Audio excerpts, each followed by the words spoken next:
Hello, everyone. My name is Adam Schwend, and I am here with State Representative Suzanne Weber.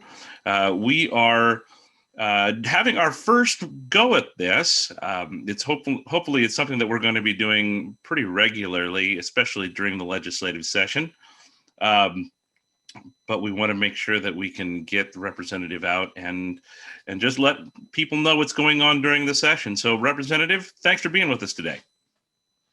Well, Adam, thank you very much for proposing this and giving me the opportunity to be able to let people know just what exactly is going on in a first person narrative. I do appreciate that.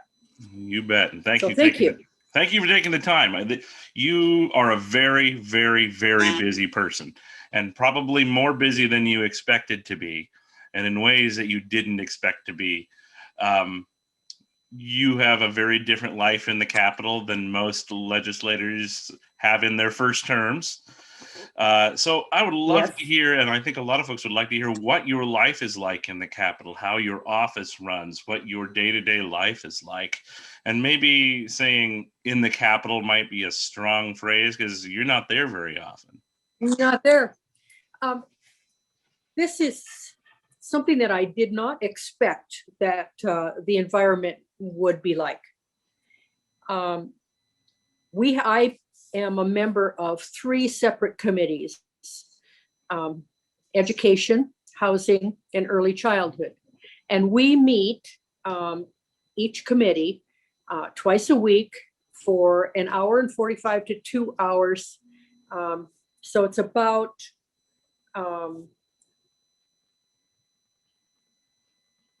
it's a long time. It's probably 12 hours a week in meetings concerning the committees. And then there's at least an hour that is also related to each of the committees. So I meet with the caucus, and that those are the Republican members that are also a part of the legislature to discuss the issues that are coming to the committees. Okay, now what does this look like? Well, on Monday, I have several meetings that I do right here in my kitchen on my computer because the majority of what we do is virtual. And so I started at 8 o'clock on Monday morning, and about 3:30 in the afternoon, I get in the car and I drive to my daughter's in Albany, because Albany's only 20 miles from Salem. And it's much easier to get to Salem from Albany than it is from Tillamook on Tuesday morning. Tuesday morning, we are required to be in Salem. We are required to be there because we need to have a quorum for when we meet in session. But my meetings start at 7:15 in the morning. So I'm in the Capitol from 7:15 in the morning until usually around 7 o'clock at night. And it is continuous meetings, and still most of them are Zoom, Teams, sitting in front of a computer. While I'm in the Capitol, I expected that it was going to be a real active place. Sometimes I'm the only person, and Adam is with my chief of staff. We're the only people on our side of the 4th floor. It's very quiet. There's no one walking around. There's no one stopping in to say hello. It's continual virtual meetings, and then we do go into session for reading of the bills, and then it's over with. But that our work doesn't stop there. Now, then I go back to Albany and I stay with my daughter because, like I said, it's a lot easier to get to Albany than it is to get to Tillamook. And especially with weather conditions. I've been in ice and snow and driving rain. But there's still a certain energy that comes within that building. That's really important, because that is the place where decisions are being made, and soon they'll be being made on a daily basis about things that are going to impact and affect our lives probably forever. And so it's something that, we have to give intense attention to. Okay, then when I'm at my daughter's, I wake up on Wednesday morning and I go right into meetings again. I have committee meetings, I have caucus meetings, and I have meetings with special interest groups that would like to educate me on different areas of their concern.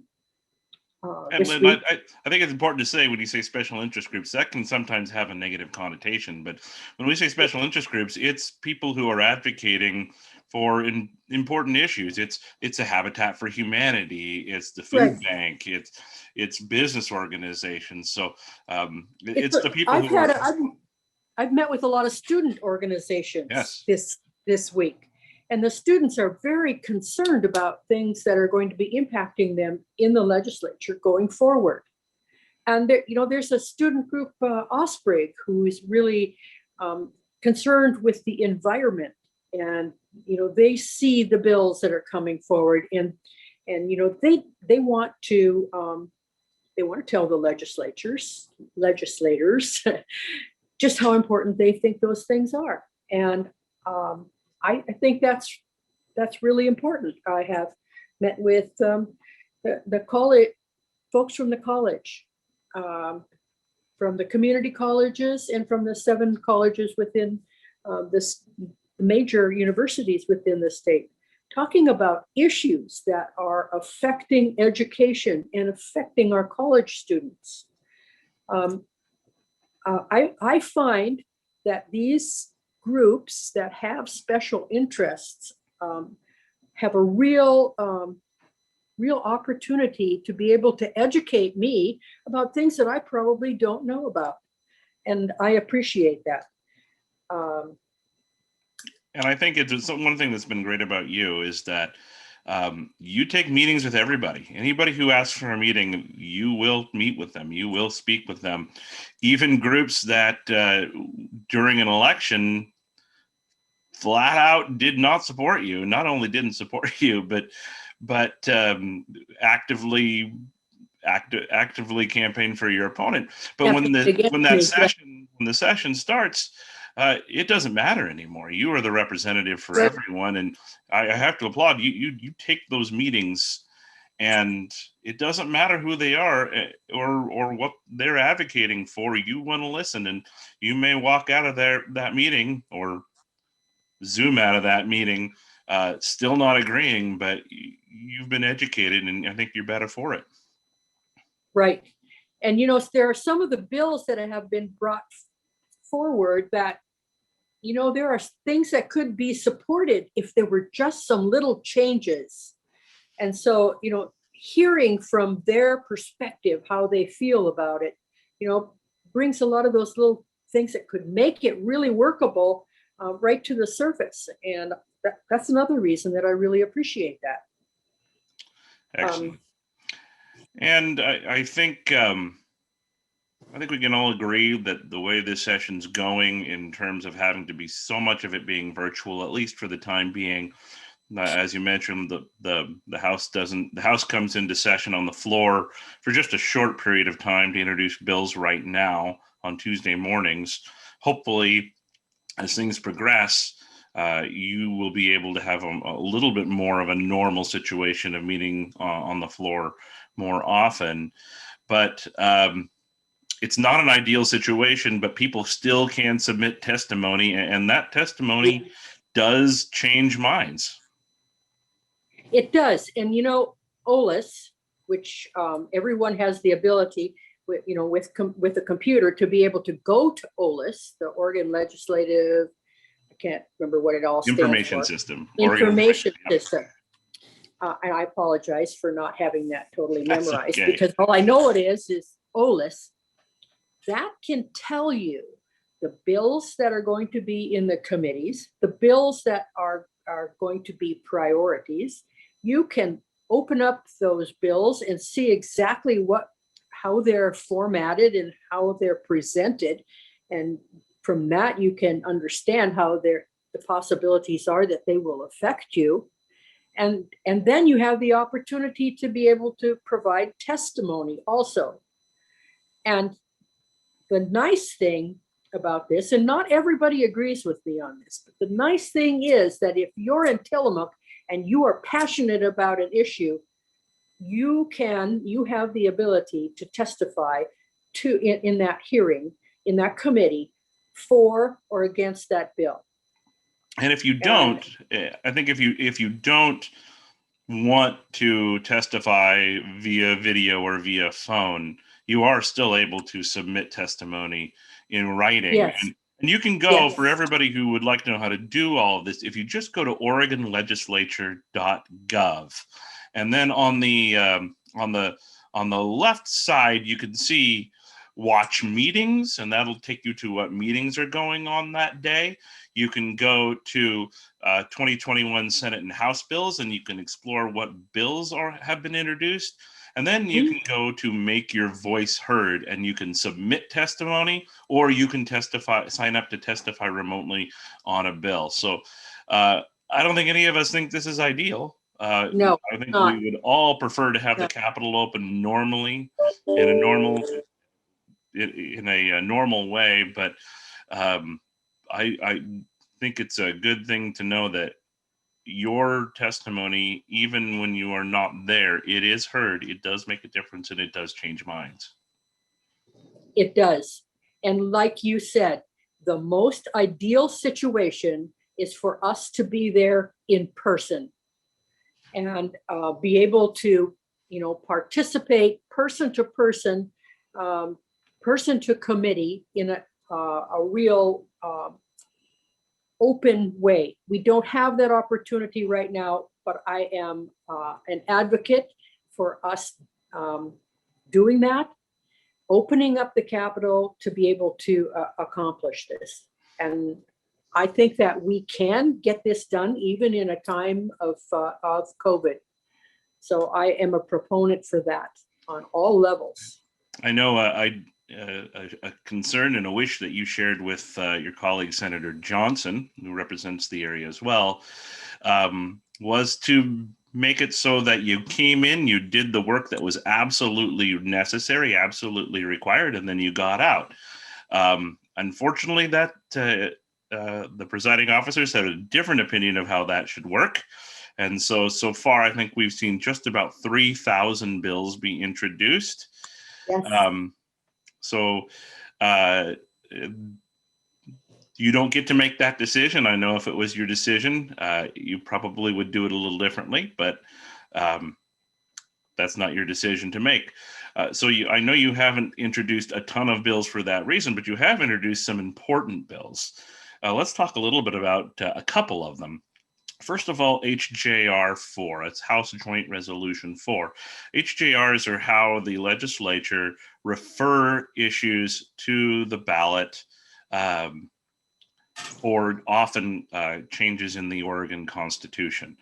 Anytime there is a change in the Oregon Constitution, the people must vote on that. And right. So tell us a little bit about what HJR 4 would do.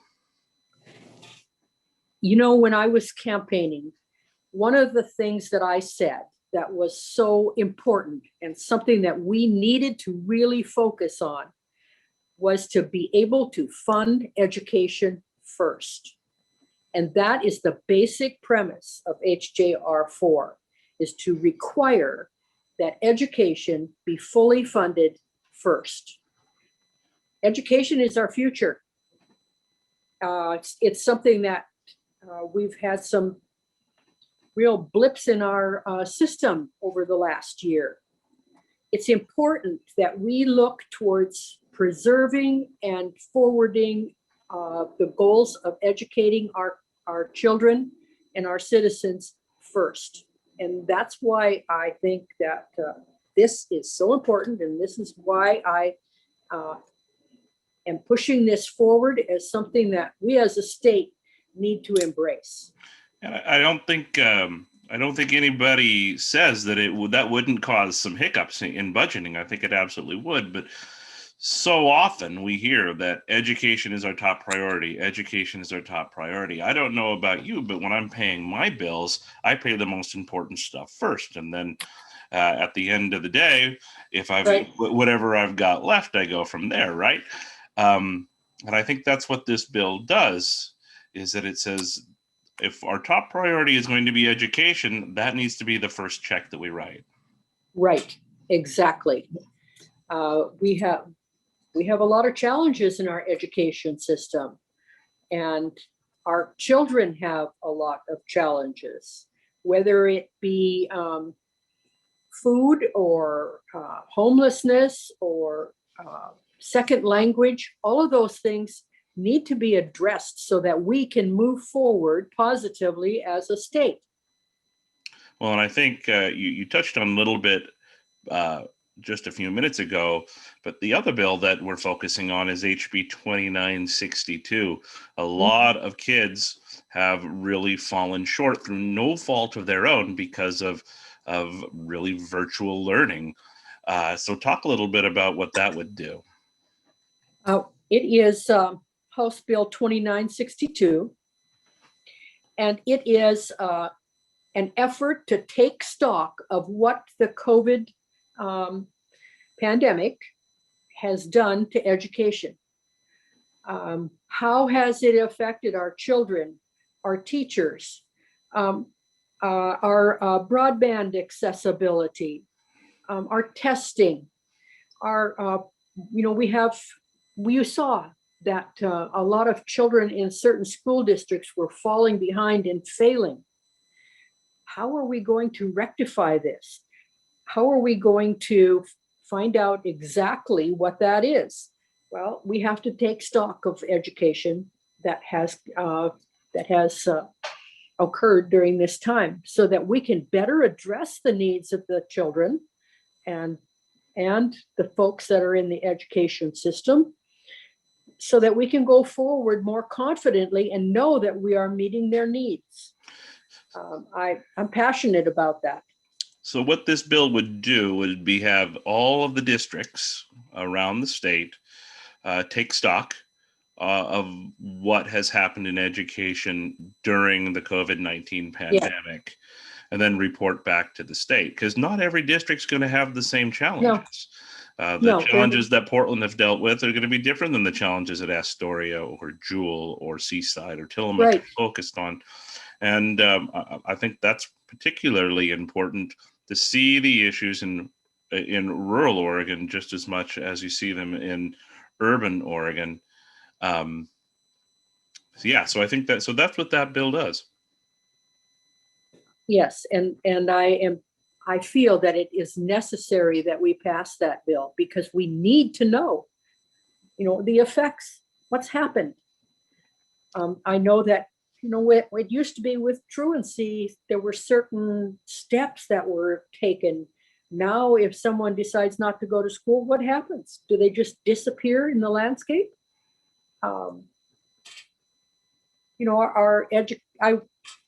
We had a presentation this week on GED going forward. Well, how is the pandemic going to affect the GED numbers? Are we going to have to rebuild that system so that can better address what has happened during this time? So there's all kinds of things that this can influence, this data that we can discover. Especially, broadband. What children, what school districts have the ability to be able to teach on the computer? Where are those hot spots? Where aren't those hot spots? And is that a reason why we're losing kids in the education system? We have previously, it was reported that we had a 76% graduation rate. that was raised recently in last month or the month to 83%. And what is going to happen to the graduation rate in the next year? That's going to be very telling as to how many are going to continue on to feel that it's important to be able to graduate. Right. And I think you don't know what you don't know. And I think Right. that's what this And bill does. And we've also lost a lot of children in the public school in kindergarten because parents have, felt the need to keep them at home or find alternative places. So, what is that doing to our public school education? I met a young lady here in the district, probably about 2-3 months ago, who has been engaging in virtual preschool, and I have a 4-year-old, and I cannot fathom what virtual preschool looks like. I just can't. So I think there are a whole lot of things that we don't know that this has done to students, right? And through no fault of their own. And this is a study bill. It should hopefully not too controversial. So hopefully we see this pass especially in a bipartisan way. I know that's an important thing for you too. So hopefully we will see that pass. Yes. Well,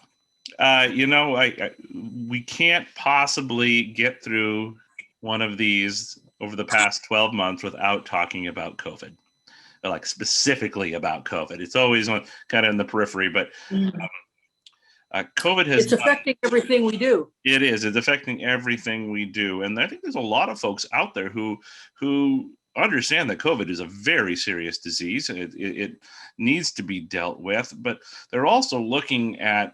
They're also seeing cases not come out of gyms or restaurants or anything like that, but it's the gyms, the restaurants, and the small businesses that are having to close, while the big businesses, the big box stores, you can line up out totally up to fire code almost there. And I think there's a lot of frustration there. So where are we at? What do you think we need to be doing? Well,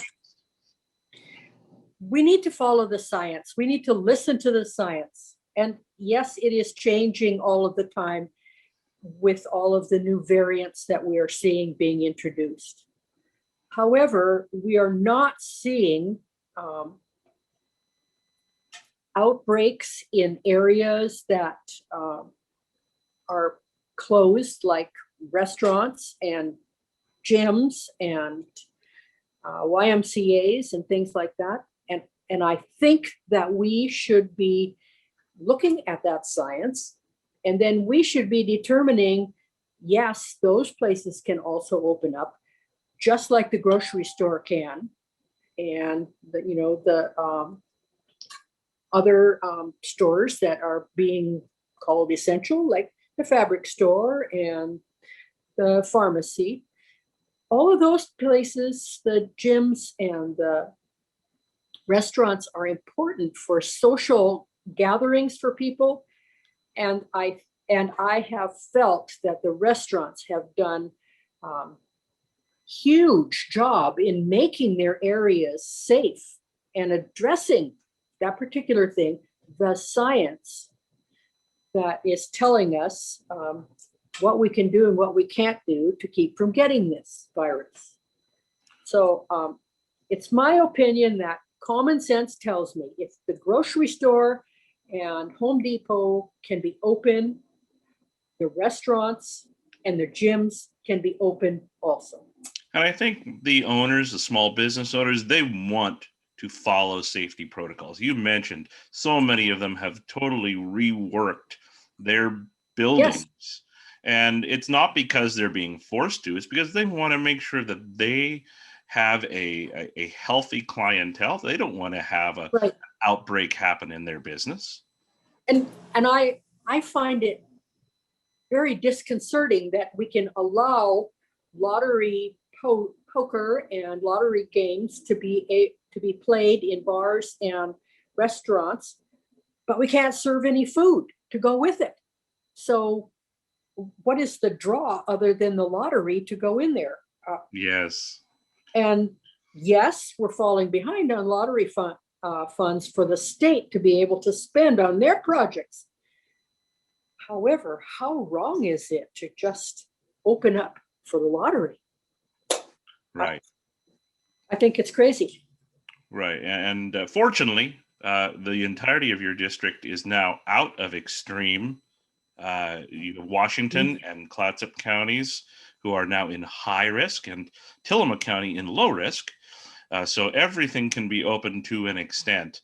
But I do know that, especially in Clatsop County, they have gone from high to extreme to high to extreme to high to extreme, and it's difficult for businesses to be able to make sure they're ordering supplies, make sure they have staff on hand. That's right. It's almost impossible to do. And it's almost impossible for them. It's almost impossible for them to know from week to week what they are going to have to be faced with, and that can they pay the rent to be able to even be there? And then they order the food, and then you go into a form of lockdown, and then you have all this food that's going to spoil. It doesn't make sense. It just doesn't make sense. Right. Well, I definitely agree that we need to follow science. We need to do if we have a major outbreak one place, or in one industry, we need to deal with that. But a lot of these places that have been just flat out closed, there have been no cases, there have been no outbreaks. But hopefully we will continue to wear masks and distance and continue to offer vaccines to those who would like to have them, and we'll be able to get over this. And hopefully we'll have more vaccines available soon. I know that they're proposing that there will be an increase in the number that are going to be available. And now they have also, allowed Safeway and Kroger's and places like this to be able to vaccinate people. So, that is opening up another venue so that people can have that. But, and there's booking the appointment and getting there. And so there's all sorts of little hoops that people have to jump through in order to get this. But it's nice to be able to know that those retailers are going to be available for additional vaccines. Right. And I can say that if anyone is having problems making appointments or any issues on this at all, you and your staff are at the ready to help in any way we can. We may not be able to fix the problem, we may not be able to give them the answer, but we can certainly find the answer and find the information. Right. And I just want to give contact information if you would like, because as the representative said, we're not in the building right now. The best thing to do is call the in-district phone number if you would like to speak with Representative Weber. And that number is 503-300-4493. Chances are you'll get a voicemail, but I promise you will get a call back from somebody in the office. Somebody is monitoring that phone all the time, and we are getting all of the messages that come on there. So don't hesitate to call us. I know we had a call from a lady up in Miami, Foley, who was having a difficult time getting her internet and phone and TV service installed. She was able to leave us a message, and because she was able to leave us a message, we were able to contact CenturyLink and get the problem taken care of. So don't forget that number. Write it down. No, and I'll say it again: 503-300-4493. And if you want to send in concerns, just via email. You can email Suzanne at weberfororegon.com. That's Suzanne, Suzanne at weberfororegon.com. And you can also visit the website www.representativeweber.com. Representative, do you have any last things you'd like to say before we wrap it up for today? I have found this to be very exciting to be able to do this.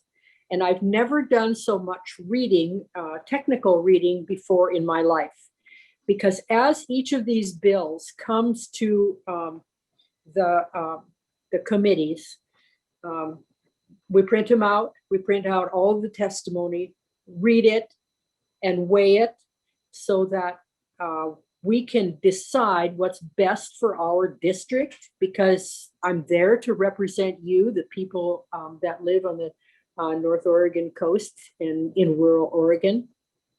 And I just wanted you to know that when you send an email in, when you send a message in, we listen to those and we pay attention to how you feel on a lot of these issues that are that could be very controversial.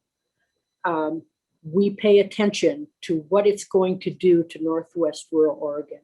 And so I wanted you to know that we're working very hard at this to make sure that you are represented. Very true. Very true. And we're all very happy to help you. So thank you very much, Representative. We'll let you get on with your weekend, and we look forward to doing this in another week or two. Oh, I'd appreciate it, Adam. Thank you so much for doing this. You bet. Thank you very much, and have a great day, everyone.